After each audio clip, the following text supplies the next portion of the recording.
في وسط البلد إحنا متعودين دايمًا وإحنا ماشيين طبعًا نبُص لقدّام، لكن قليل أوي مننا اللي بيرفع عينيه ويبُص على الجدران. لو بصيت على جدران مباني وسط البلد هتلاقي فيه تفاصيل صغيرة، تفاصيل معدنية صامتة مستخبية وسط الزحمة. التفاصيل دي ناس بتعدي جنبها كل يوم من غير ما تعرف إيه هي، وإنها واقفة قدام أول تجربة إيداع آلي في تاريخ مصر، أو المعروفة حاليا بالATM، الخزائن الليلية اللي احنا دايما بنعدي جنبها واحنا ماشيين وما نعرفش ايه هي دي. أنا النهاردة هحكي لكم حكايتها وهعرفكم ايه هي الخزائن الليلية اللي موجودة في وسط البلد. الخزائن الليلية مش مجرد صندوق في الحيطة، دي اختراع عبقري ظهر في أوروبا في أواخر القرن ال19،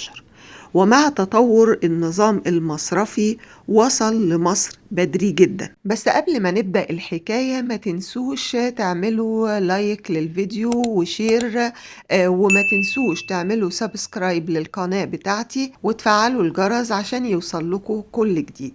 ويلا نبدأ الحكاية. الفكرة بسيطة لكن كانت جديدة في وقتها.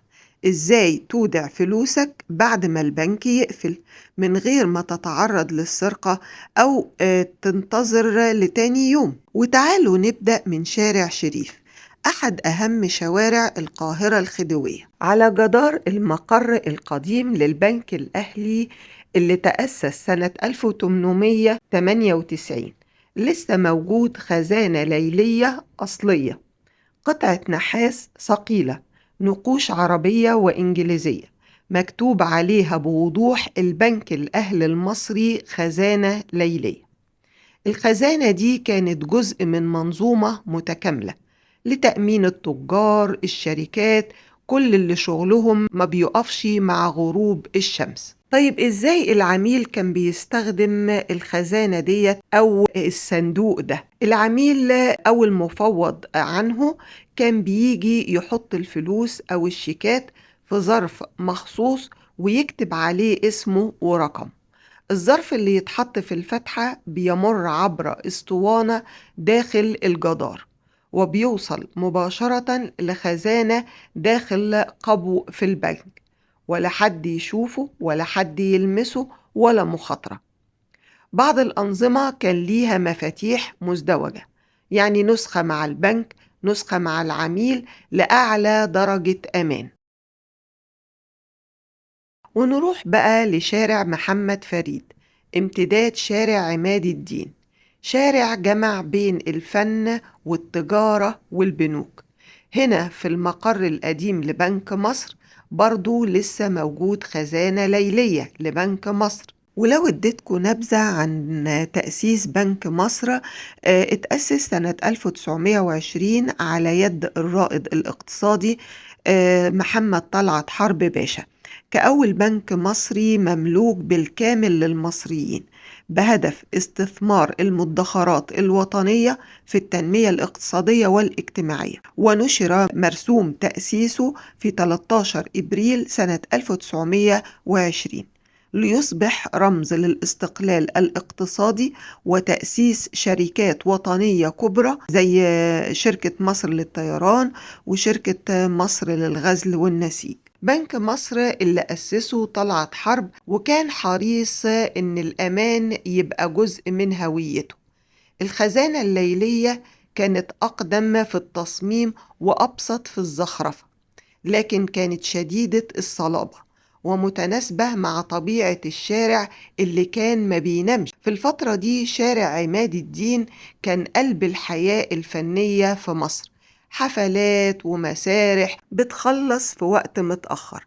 فنانين كبار زي أم كلثوم كانوا جزء من منظومة فنية واقتصادية ضخمة بتحتاج نظام مالي آمن وسريع وبيشتغل حتى بعد منتصف الليل. والجدير بالذكر إن الخزائن الليلية استخدمها منظمو الحفلات والمفوضون الماليين لإيداع الإيرادات باسم الحسابات الرسمية من غير تأخير ولا مخاطرة. يعني أم كلثوم كانت بتستخدم هذه الخزائن الليلية في إيداع بعض أموالها. ولو دورت النهاردة عن صور للخزائن الليلية على مواقع أجنبية هتلاقيها بعلامات مائية، وسعر الصورة بيوصل ل $200.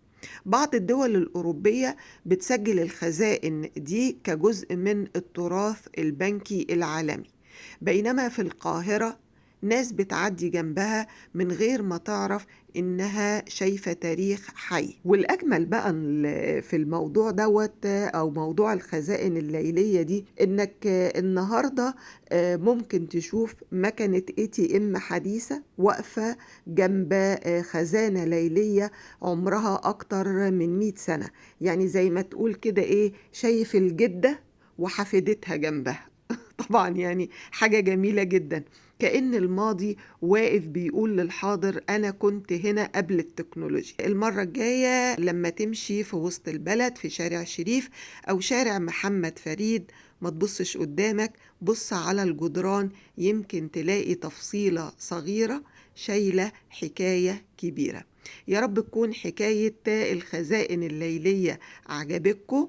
وأنا دايما بمشي أبص على جدران العمارات في وسط البلد علشان أجيب لكم كل جديد في وسط البلد. ولو عجبكم الفيديو ما تنسوش تعملوا لايك وشير للفيديو، وتعملوا سبسكرايب للقناة وتفعلوا الجرس عشان يوصل لكم كل جديد. وأشوفكم في فيديوهات جديدة. باي باي.